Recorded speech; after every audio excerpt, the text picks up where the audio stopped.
given me this horrendous vision. And I was just devastated. You know, I sat down at my desk because I was getting ready to do a couple things, and God just flashed this thing before my eyes. And I saw myself in a funeral home.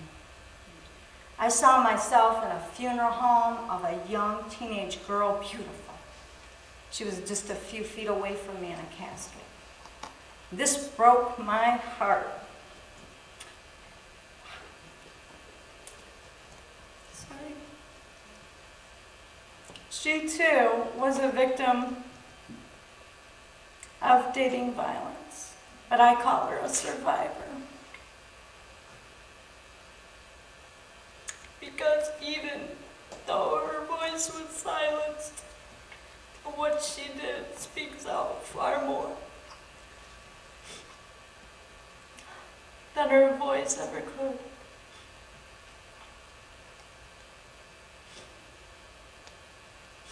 But I was telling the crowd how proud I was of her because she had taken the stand.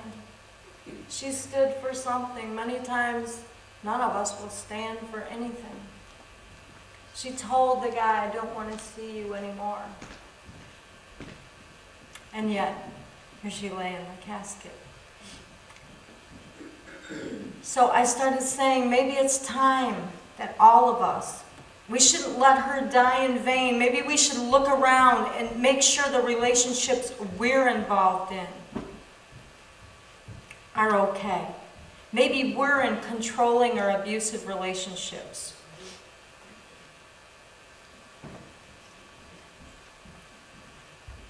And it was amazing. In this vision, I saw not only girls, but teenage guys. I mean, this place was jam-packed. It was like revival time in there.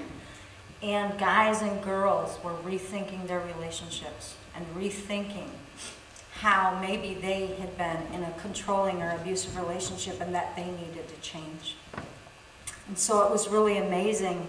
But, you know, after this whole vision thing, and I was sitting there and I'm like, oh God, I don't even like to walk in a funeral home. I don't like the smell of it. I don't like, you know, that's really, it's been difficult. But I go in them, like the rest of you. It's not where we want to hang out. And I said, God, that is not what I want to do. Why did you give me that vision? I was angry. I'm like, I want to do this. You know how much I love teens. Why would you give me a vision like that? And he said, because you're not just going to do funerals. You're going to go and speak to teens and show them the vision I gave you. He said, you're going to have to do a couple of funerals, and that even hurt me. I don't want to do a couple funerals. Don't call me when your daughters die. Call me when they're still alive.